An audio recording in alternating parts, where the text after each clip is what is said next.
Free will आखिर क्या है? फ्री यानी आज़ाद, विल यानी इच्छा, यानी कि आज़ाद इच्छा। अगर आसान शब्दों में कहूँ तो हमारी खुद की इच्छा। लेकिन अगर मैं ये कहूँ कि फ्री विल ना होके किसी दूसरे इंसान का चालाकी से आपके दिमाग में डाला हुआ एक आइडिया है। An idea is like a virus, resilient, highly contagious, and the smallest seed of an idea can grow.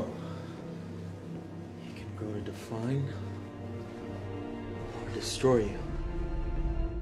मैं जानती हूँ ये इंसेप्शन मूवी जैसा साउंड कर रहा होगा, लेकिन विश्वास मानिए मैं किसी साई-फाई मूवी की बात नहीं कर रही हूँ। एक एग्जाम्पल से आपको बेहतर समझ आएगा। अपना कोई भी गोल या एम याद कीजिए, या कोई ऐसा सपना जिसे आप बचपन से पूरा करना चाहते हैं और जो आपके दिल के बहुत करीब हो, जैसे कि इंजीनियर, डॉक्टर, सिंगर, पेंटर बनने का। आपको लगता होगा ये आपकी इच्छा है, आपका सपना है, लेकिन ऐसा है नहीं। याद करिए उस समय को जब आपके मन में सबसे पहले उस सपने का ख्याल आया। क्या सिचुएशन थी? अल्बर्ट आइंस्टाइन जब 4 या 5 साल के थे तो उनके फादर उनके लिए एक मैग्नेटिक कंपास लाते हैं।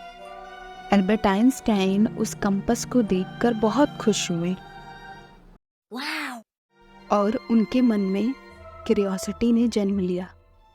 वहाँ से अल्बर्ट आइंस्टाइन की साइंस की जर्नी की शुरुआत हुई। आई एम श्योर आपके केस में भी ज़रूर ऐसा ही कुछ होगा। हो सकता है आपने किसी ऐसे व्यक्ति को देखा हो जिसने आपको प्रभावित किया हो, या किसी चीज़ ने आपका अटेंशन ग्रैब किया हो और आप उसके कारण ही अपना सपना जीना चाहते हो और वहाँ बनना चाहते हो।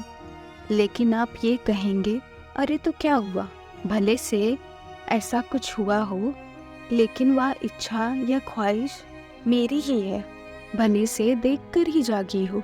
तो मैं बता दूं, अगर वे व्यक्ति जिसने आपको प्रभावित किया उसकी पहली झलक कुछ अलग होती, और यदि वह आपसे या आपके पेरेंट्स से बदतमीजी करता, तो क्या तब भी आप उससे प्रभावित होते या उस जैसा बनना चाहते, या उसकी किसी भी बात को आप पसंद करते?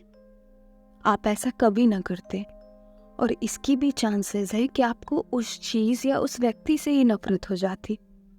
अल्बर्ट आइंस्टाइन के केस में उनके फादर उनके लिए मैग्नेटिक कंपास ना लाकर कोई टॉय लाते, तो क्या उनके मन में इतनी छोटी उम्र से साइंस के लिए क्यूरियोसिटी जागती? और एक बात बता दूं, आपकी फ्री विल या डिसीजन ही नहीं, बल्कि आपकी पर्सनालिटी भी आपके आसपास के एनवायरनमेंट और घटनाओं का ही रिजल्ट है। आप अपनी किसी भी ख्वाहिश को याद करिए, वो आपकी है ही नहीं।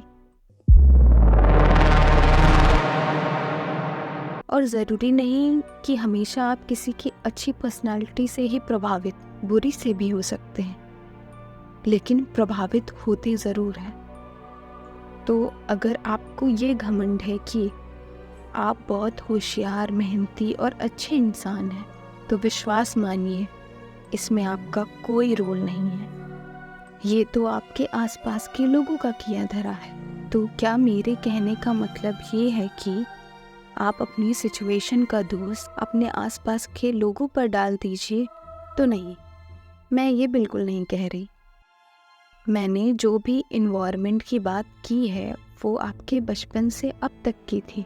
अगर आप इस वीडियो को यहाँ तक देख रहे हैं और मेरी बातों को समझ पा रहे हैं, तो आप इतना जान गए होंगे कि आपका इन्वायरमेंट आपकी पर्सनैलिटी पर कैसे इफ़ेक्ट करता है।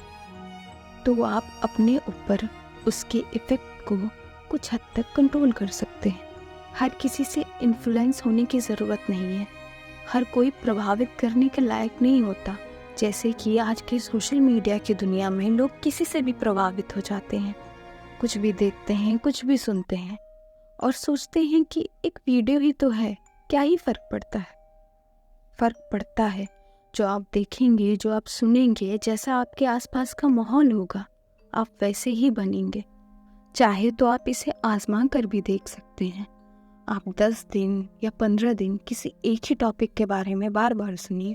आप भले से उससे एग्री ना करें, लेकिन उतने डिसएग्री नहीं होंगे जितना 15 दिन पहले थे। अपने आप को नोटिस करना शुरू करिए। सिचुएशन कैसे आपको कंट्रोल करती है इसे देखना शुरू करिए, और विश्वास मानिए जब आप इसे देखना शुरू करेंगे तो वो सिचुएशन आप पर प्रभाव डालना कम करेगी।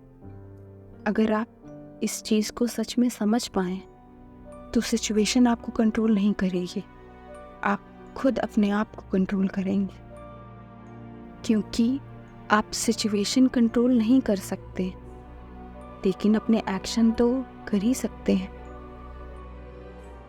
वो आपके ऊपर कि आपको प्रॉब्लम में अपॉर्चुनिटी देखनी है कि अपॉर्चुनिटी में प्रॉब्लम्स देखनी है।